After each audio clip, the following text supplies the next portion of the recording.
Gracias, estimados suscriptores de verdadesyRumores.com por estar de nuevo con nosotros en otro episodio de Contrastes. Frente al enorme reto de ganar las próximas elecciones presidenciales, es una prioridad construir una verdadera unidad que reúna a todos los sectores democráticos en torno a un solo candidato o candidata. Ahora bien, ante este desafío vale la pena preguntarse si creemos en una unidad sin condiciones o con condiciones. Ante los errores y dudas razonables que genera el G4, que pretende seguir secuestrando la lucha de la oposición, en Verdades y Rumores consideramos que entregar de nuevo un cheque en blanco a este cogollo opositor sería otro costoso error. Creemos en la unidad construida a partir de unas primarias organizadas por la sociedad civil, representada por venezolanos honorables. Creemos en una unidad en la cual no se condicione la participación de aspirantes a ser ese candidato o candidata bajo subterfugios que han sido copiados de las mañas del chavismo. Creemos en una unidad donde se rindan cuentas claras de la administración de los recursos y activos en el exterior que fueron manejados como una piñata por un grupito de opositores deshonestos. Creemos en una unidad que sea real y no el producto de trampas, manipulaciones y componendas que busquen mantener los privilegios de un grupito de aprovechadores. En síntesis, creemos en una unidad con condiciones porque es imposible confiar en el G4 que ha demostrado que no juega limpio con los venezolanos.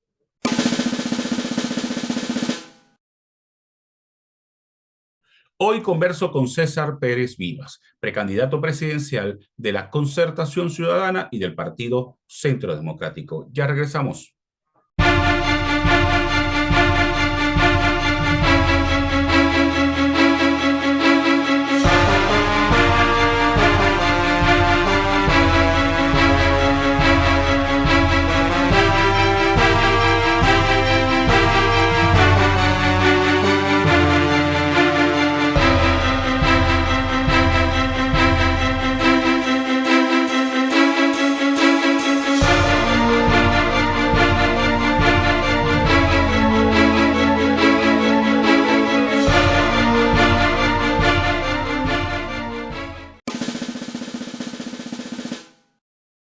Estimados suscriptores de verdadesyRumores.com, si usted tiene dificultades para ingresar a nuestro portal como consecuencia del bloqueo del chavismo, solo siga las siguientes instrucciones.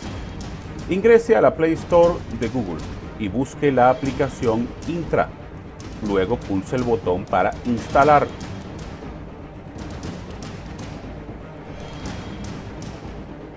Una vez instalada, pulse el botón Abrir y siga las explicaciones que le da la misma aplicación.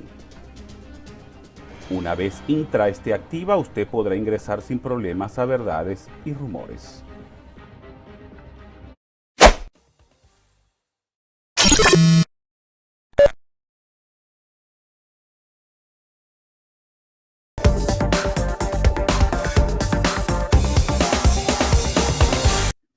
Hoy converso con César Pérez Vivas. César es precandidato presidencial por la Concertación Ciudadana y debo admitir que es el precandidato que ha estado más activo durante este año porque incluso hace pocos días terminó su primera vuelta al país. César, quiero en primer lugar agradecerte haber aceptado la invitación de nuevo a participar en Contrastes. Gusto saludarte, mi querido amigo Darwin. Realmente muy importante siempre tener la oportunidad de dialogar sobre la agenda nacional en un momento tan difícil de la vida del país. César, comencemos con el manejo que hasta ahora ha tenido el G4 del proceso de primarias. ¿Cuál es tu apreciación sobre ese manejo? Bueno, es un proceso que ha ido evolucionando de menos a más. De una actitud inicial poco propicia a entender la participación de los ciudadanos, sobre todo como fruto de la conducción ofrecida al proceso de elección de gobernadores y alcaldes, donde la designación de los candidatos se hizo prácticamente de forma clientelar o de forma cerrada a un proceso en el cual se busca la participación ciudadana o la elección de la candidatura por la vía de primarias. Ha sido un proceso, repito, de menos a más, porque al comienzo la idea era hacer un proceso muy cerrado, solo entre los grupos que afines al G4. Y si bien existe una disposición de alguna manera discursiva, todavía la normativa que existe encuentra una serie de vacíos y de interpretaciones que pueden dar lugar a manejos que no garanticen esa amplitud. De modo que son los hechos los que van a ir progresivamente demostrando la necesaria participación de sectores diversos de la sociedad democrática en esa consulta que necesariamente el país tiene que hacer para poder construir una alternativa unitaria que enfrente a Maduro en el 2024. De modo que la opinión pública, en la medida que se ha movido, ha logrado que estos factores entiendan la necesidad de ir más allá de sus propios cuadros, de sus propias alianzas y entender que el país político es mucho más amplio que los cuatro que han hegemonizado la política opositora durante estos últimos 10 años. He sido uno de los críticos, César, sobre el manejo del G4 de las primarias porque me ha parecido que ellos han intentado mantener el control del proceso para, por supuesto, favorecer sus intereses. ¿Tú coincides conmigo en ese aspecto? Bueno, ellos quisieran controlarlo, pero una vez que se abra la participación ciudadana y que la gente pueda votar, pues no van a poder evitar que la gente se pronuncie. No veo que sea posible torcer la voluntad de los ciudadanos, pero para ello, repito, pues hay algunas prácticas ventajistas. Por ejemplo, que un candidato como yo tenga que recoger el 0.5% de la firma del resto electoral para que se me admita como candidato, en tanto que otros tienen ya autorizada por una decisión de ellos su participación en nombre de organizaciones que no tienen cómo demostrar una solvencia política, una legitimidad política, constituye una discriminación y una inequidad. Pero yo he dicho claramente que más allá de ese tipo de pequeños artilugios, pues yo estoy dispuesto a asumir el reto porque creo que si voy a ganar la primaria, como efectivamente la voy a ganar, pues tendré no solamente que recoger 150.000 firmas, sino que tengo que conseguir los votos de los ciudadanos para ganarle la primaria a esos actores políticos que buscan como desgastarnos en la primera etapa. Es decir, nosotros, los que no estamos en la cofradía de la plataforma, tenemos que desgastar nuestros esfuerzos políticos, económicos para poder hacer una primaria y los otros están fresquitos en la ducha esperando la hora de la votación. Pero se van a equivocar porque precisamente nosotros en la calle, la gente va a percibir quiénes somos los que estamos haciendo el esfuerzo para que Venezuela salga de esta tragedia y quiénes están allí esperando guardaditos, haciendo calistenia o haciendo otro tipo de actividades, mientras que nosotros andamos dándole la cara al pueblo, hablando pueblo a pueblo con la gente, para poder llevar adelante una política de movilización, de compromiso ciudadano para impulsar el cambio que el país necesita. Ahora, César, hace pocos días presentaron o dejaron filtrar el reglamento de las primarias, ¿ok? Porque me da la impresión de que no hubo ninguna presentación oficial. Ellos alegan de que ellos conversaron con todos los precandidatos sobre ese reglamento. ¿Tú fuiste consultado? Yo no fui consultado sobre el texto de ese reglamento. Y se lo dije al amigo doctor Omar Barbosa, que yo me formé en un parlamento donde un cuerpo normativo, es decir, una ley, un reglamento, primero tenía un proyecto. Y sobre ese proyecto íbamos a primera y segunda discusión. Nosotros les dimos opiniones, les dimos recomendaciones, ideas, inclusive desde la concertación ciudadana preparamos algunas normas. Pero eso es muy distinto a decir que el proyecto aprobado era conocido por nosotros previamente. No era conocido. Simplemente lo publicaron y obviamente hay temas que ahí no están regulados. Hay una serie de vacíos que se dejaron para que la Comisión Electoral de Primarias lo desarrolle. Y bueno, vamos a esperar que la Comisión Electoral de Primarias pueda conformarse con personas con suficiente criterio político y capacidad jurídica para dictar un cuerpo de normas complementarias que subsanen las inmensas fallas que tiene el actual reglamento que estos amigos han presentado. Ahora, César, la integración de la Comisión Nacional de Primaria es un paso fundamental. El proceso de postulación, a mi criterio, fue manejado en total secreto. Ni siquiera hasta el momento que estamos grabando esta entrevista se sabe la cantidad exacta de venezolanos que fueron postulados. Unos hablan de 20, otros hablan de 40, otros hablan de 80. Yo tengo preocupación, César, de quién va a designar y cómo, quiénes serán los designados en esa Comisión Nacional de Primaria. Bueno, esa preocupación la tenemos todos, la tengo yo también, porque obviamente estos señores de la plataforma se sienten ellos autorizados solo a designarla. Yo espero que tengan por lo menos la cortesía antes de presentarnos sus acuerdos, de consultar a varios de nosotros que estamos en esta lucha, para que esa comisión tenga mayor fuerza. Pueden inclusive designar a personalidades inobjetables, pero las formas también tienen un peso, porque las formas se construyen en la política y en el derecho precisamente para evitar los abusos. Y si las formas no se cubren de manera adecuada, se le hace un daño, por supuesto, a las tareas que se están desarrollando. Ahora bien, más allá de toda esta serie de elementos, es importante que nosotros le apostemos a la participación ciudadana y podamos pasar por encima de este tipo de comportamientos que obviamente nosotros no avalamos, porque si estamos luchando contra Maduro, estamos luchando contra prácticas hegemónicas, contra comportamientos antidemocráticos, y nosotros queremos sustituir esas prácticas, pues tenemos que dar muestras de que somos distintos a los que están en el poder. Y lamentablemente hay algunas culturas, algunos comportamientos en el campo opositor que se han dejado permear por valores antidemocráticos como los que el chavismo le ha impuesto a la sociedad venezolana.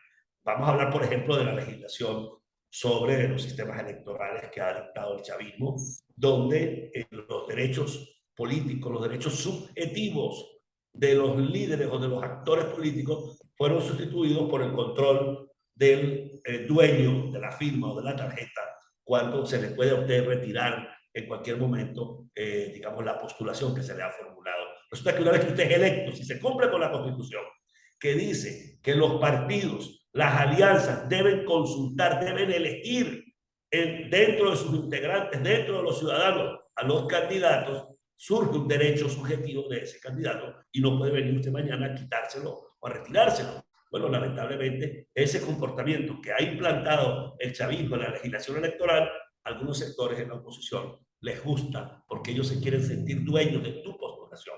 Y yo no quiero ser dueño de nadie. Por eso he decidido postularme por iniciativa personal. Porque no quiero depender de una persona que me diga, usted es mi candidato, porque yo decidí, porque yo soy el dueño de un partido y yo te pongo de candidato. No, yo voy a ser candidato porque los venezolanos me van a postular con su firma y así es como lo tenemos que hacer los que queremos de verdad representar a los venezolanos en esa contienda electoral. César, hay dos temas polémicos en torno a la organización de primaria. El primero, la participación del CNE. Nunca la plataforma unitaria y mucho menos el G4 han aclarado si van a solicitar la participación del CNE. Han dejado colar que esa será una decisión que tomará la Comisión Nacional de Primarias. Y el otro es la participación de la diáspora venezolana. ¿Cuál es tu posición ante estos dos temas? Yo creo que hay que hablarle claro a la gente. El proceso de primaria lo va a dirigir una comisión de la sociedad civil. Ahora, ¿tiene la sociedad democrática todas las herramientas en sus manos para no pedirle ni siquiera un vaso de agua al Consejo Nacional Electoral? Mi modesta opinión es que no. Porque lo primero que le van a tener que pedir al CNE es el registro electoral permanente. Y entonces ahí es donde viene la lucha nuestra, para que el CNE abra el registro electoral que lo tiene controlado. Hoy en día un joven que se quiere inscribir en el registro electoral no lo puede hacer porque solo hay posibilidad de efectuar el registro en las oficinas regionales del Consejo Nacional Electoral. Entonces, una persona que vive en cualquier estado de Venezuela no puede inscribirse si no va a la capital del estado. Hablemos, por ejemplo, del estado Apure, alguien que viva en el Lula, está más cerca de Caracas que de San Fernando de Apure. Alguien que vive en Santa Elena de Guairén está más cerca de Caracas, está a 12 horas de Ciudad Bolívar. O alguien que vive en el estado Miranda, por ejemplo, en los pueblos de Barlovento, subir a Los Teques es imposible, porque la gente no tiene dinero para pagar un pasaje. Entonces, por eso nosotros en la Concertación Ciudadana y yo personalmente me apersoné ante el Consejo Nacional Electoral para solicitarle la apertura de los puestos de recolección o del Consejo Nacional Electoral en los diversos municipios y parroquias y que le den cumplimiento a la ley que le ordena al Consejo Nacional Electoral facilitarle el derecho a los ciudadanos. Bueno, una vez que eso, todos los partidos deberíamos estar exigiendo eso. Deberíamos estar encima del Consejo Nacional Electoral para que nos permitan actualizar el registro electoral, inscribir a los nuevos votantes, actualizar los cambios de residencia y abrir el registro a los venezolanos en el exterior. Hay un proyecto de reglamento en manos de la mayoría del Consejo Nacional Electoral que aún ni siquiera lo han discutido para garantizarle a la diáspora esa participación, porque, repito, es en base al registro electoral. A menos que en el caso de las primarias se abra un registro especial de los venezolanos en el exterior y luego a través de un equipo técnico se excluyan a esos venezolanos que se inscriban en el exterior de votar en el país, porque de lo contrario pueden haber doble voto. Yo tengo una hermana que vive en los Estados Unidos, tiene su cédula aquí en la familia entonces una hermana mía podría votar por ella. Entonces, vamos, ¿y cuántos no tienen hijos, hermanos? Todos tenemos familia fuera del país. Entonces, eso tiene que hacerse de una manera tal que haya garantía de seguridad en el proceso electoral. Y esos son temas que obviamente vamos a discutir en la Comisión Electoral, donde nosotros, los candidatos, tenemos derecho a tener un testigo y un representante y obviamente en su momento yo acreditaré el equipo técnico y el equipo jurídico que va a representar a la Concertación Ciudadana en ese proceso de primarias. César, una última pregunta antes de ir a la pausa. Nos queda un minuto. Se habla de una fecha de mediados del año que viene. ¿Tú estás de acuerdo con esa fecha? ¿Crees que es muy tarde? ¿Crees que es muy cercano? Yo creo que puede ser perfectamente mediados del año que viene o puede ser 1 o 2 meses más. Mucha gente está angustiada porque el gobierno ha empezado a intrigar con la posibilidad de adelantar la elección. Entonces me escriben todos los días por las redes sociales. Mire que el gobierno va a volver a adelantar las elecciones, que cuidado, no tenemos candidato. Entonces yo digo, bueno, vamos a actuar sobre la base, digamos, de la lógica, de la razón y obviamente sin descuidar los movimientos del gobierno.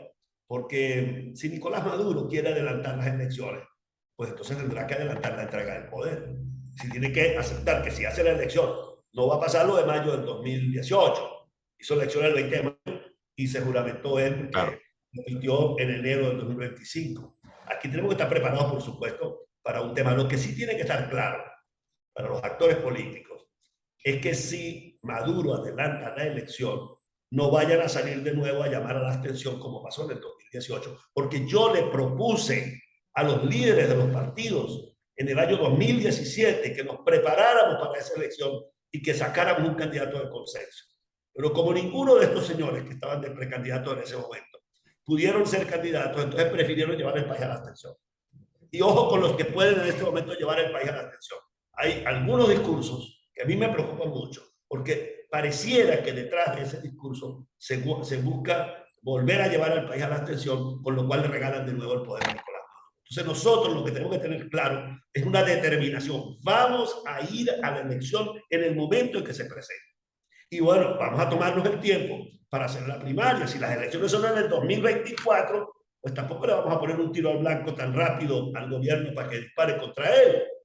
Entonces, junio es una buena fecha, agosto puede ser una buena fecha. Vamos a esperar que se instale la comisión, porque preparar un proceso de primarias, como preparar el proceso presidencial, toma tiempo. O sea, por muy arbitrario que sea Maduro, que lo es, por mucha vocación de adulterar la constitución que la tienen, no van a poder inventar unas elecciones en 2 meses. Tienen que cumplir una serie de lapsos que están ahí en la ley y anunciarla por lo menos con 6 meses de anticipación. Si eso llegara a ocurrir, pues bueno, nos sentaremos a analizar si nos da tiempo de hacer la primaria o tendremos que buscar un mecanismo que permita tener un candidato para enfrentar a Nicolás Maduro que salga del seno de la sociedad democrática, no un colaborador que se preste para distraer y para dividir al mundo de los ciudadanos.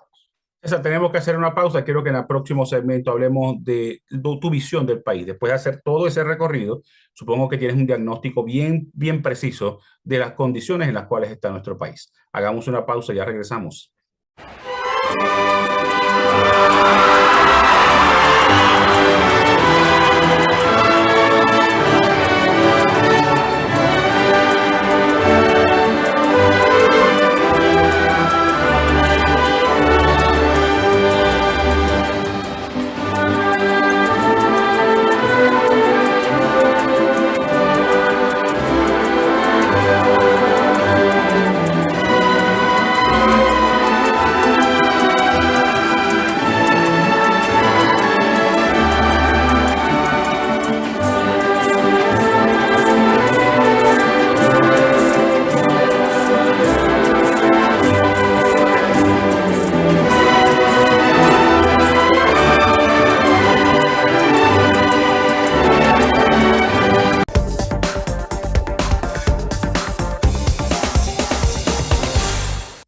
César, al comienzo del programa hacías referencia de que eres uno de los precandidatos más activos en recorrer el país. Luego de haber completado esa primera vuelta, ¿cuál es tu apreciación de las condiciones en las cuales está Venezuela frente a la tesis del chavismo de que Venezuela se arregló?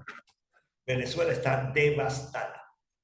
Es la palabra correcta. Aquí no hay calidad de vida en ninguna región del país, es más, ni siquiera en Caracas, que mucha gente dice que es una burbuja. Ciertamente, yo que estoy mucho más tiempo, digamos, en Caracas que en el resto del país, aprecio que la calidad de vida en Caracas también se ha deteriorado, el tema de los servicios públicos, pero sobre todo el tema del salario, del ingreso del venezolano, que se ha deteriorado de una manera tal hasta el punto que hoy en día, pues el 80-90% de los venezolanos no cuentan con los recursos fundamentales para su alimentación. Pero vamos a hablar de temas claves. En primer lugar, el abuso y el autoritarismo. Los venezolanos están siendo sometidos a una permanente vejación a lo largo y ancho del país. La presencia y el abuso del Estado, los funcionarios del Estado que extorsionan, que hostigan al ciudadano es permanente en todos los niveles, en todos los sectores. No hay un sector de la administración donde el ciudadano no tenga una actitud, el funcionario no tenga una actitud mal encarada. Acabo de estar, por cierto, en una oficina pública en estos días, acompañando a una señora para una diligencia, y los funcionarios con una actitud de prepotencia, de soberbia, típico de los regímenes autoritarios. No hablemos de los funcionarios militares y policiales que se sienten dueños del país, que abusan a cada rato. Por ejemplo, yo que ando por Venezuela, el tema de las alcabalas. Las alcabalas se han convertido realmente en una negación de la civilidad, del respeto a la dignidad de la persona humana y de sus derechos fundamentales. Un venezolano que se transporta por el país se presume delincuente a todo ciudadano que circula por el país. No se presume inocente, como marca la Constitución, no, se presume delincuente. Cada vez que te paras en una alcabala, ¿para dónde va usted? ¿De dónde viene usted? ¿A qué se dedica usted? Y yo le pregunté un día a un señor de estos funcionarios militares, ¿y a usted qué le importa? ¿Para dónde voy yo? Eso no es una pregunta que se le hace a un ciudadano, pero es una cultura que se le ha ido inyectando al funcionario de que él tiene la capacidad de investigarte. ¿Por qué tiene que investigar? Salvo que tenga una denuncia, salvo que esté sometido a un proceso de investigación, caso en el cual, de acuerdo con la Constitución, se te debe notificar de que está siendo objeto de una investigación.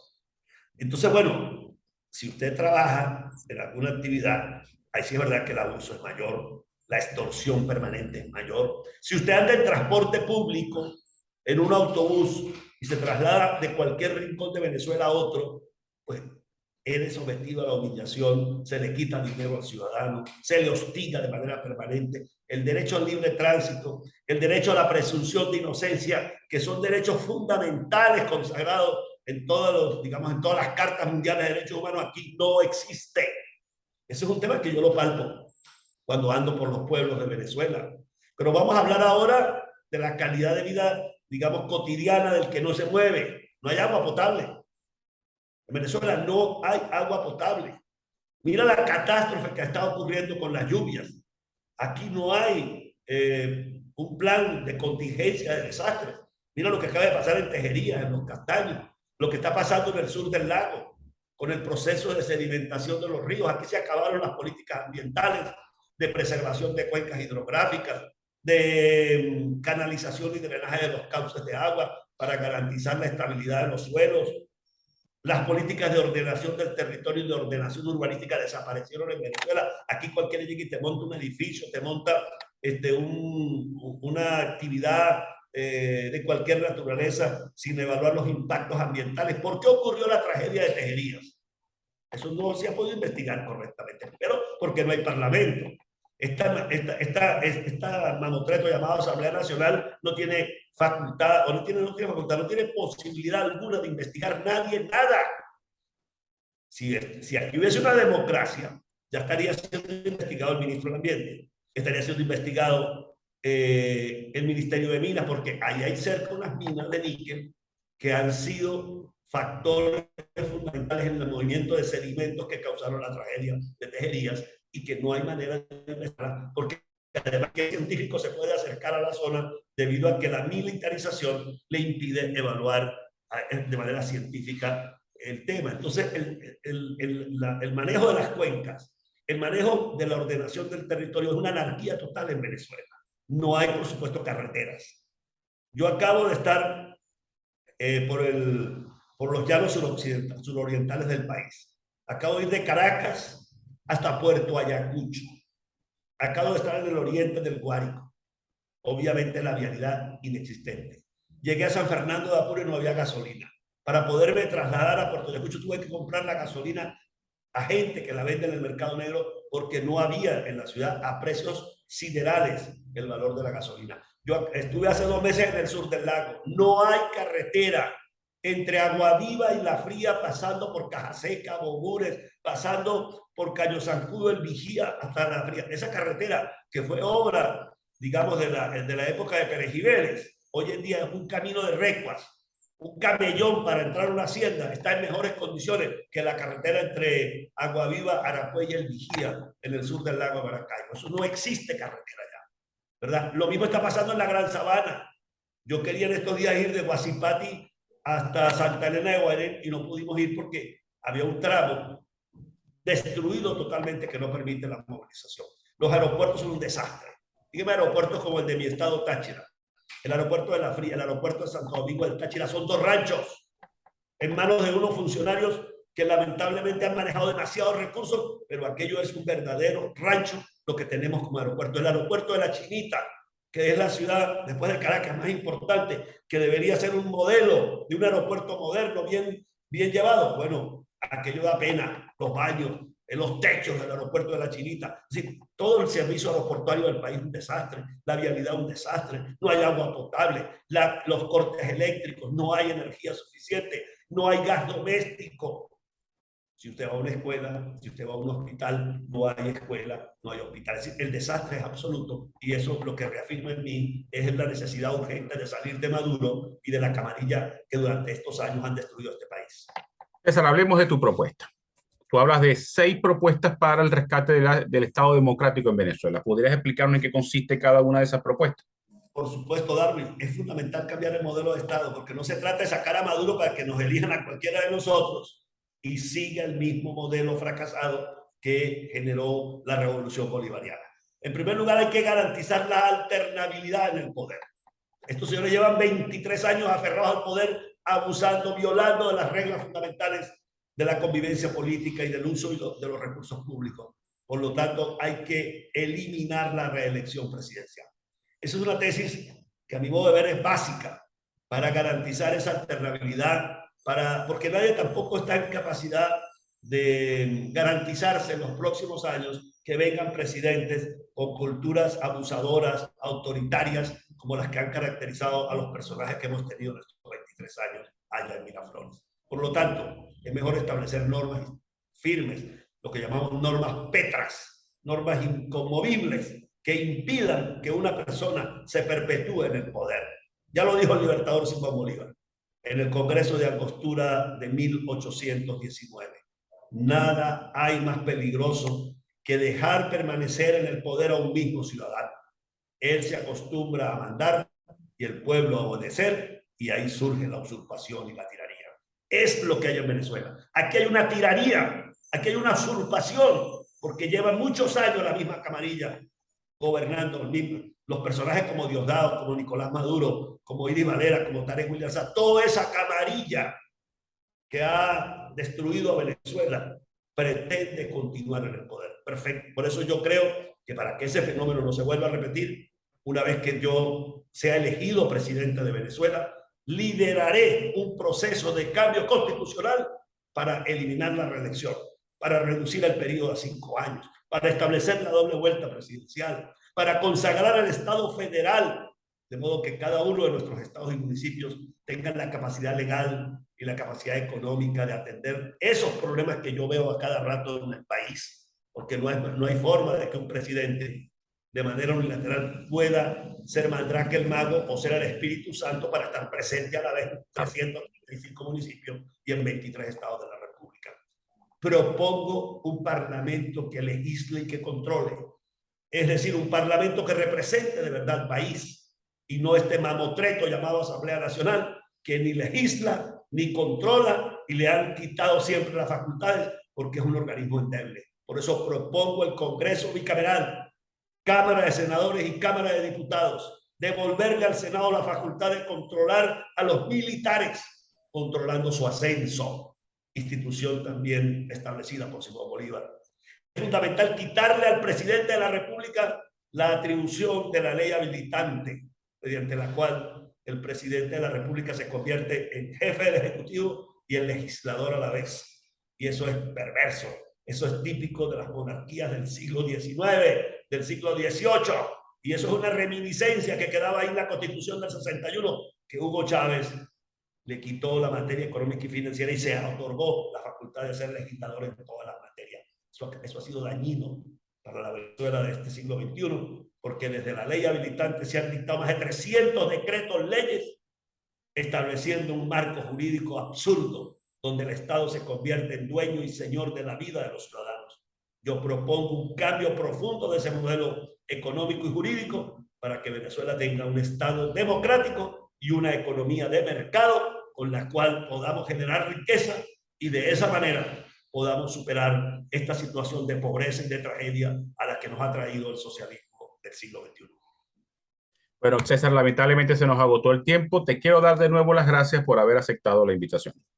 Gracias a ti, Darwin, por estar atento a nuestro desenvolvimiento y a todos ustedes, amigos, que han tenido a bien seguir este programa. Mi saludo cordial y mi compromiso de continuar esta lucha para garantizar ese cambio. Y los invito a que visiten mi página web, cesarperezvivas.com, a que visiten mis redes sociales en Twitter, en Facebook, en TikTok, en Instagram, donde van a encontrar todas estas iniciativas y todas estas propuestas, así como mi intenso recorrido por Venezuela, llevando esperanza, llevando movilización a los ciudadanos para que cada uno asuma su compromiso de ser agente promotor del cambio social.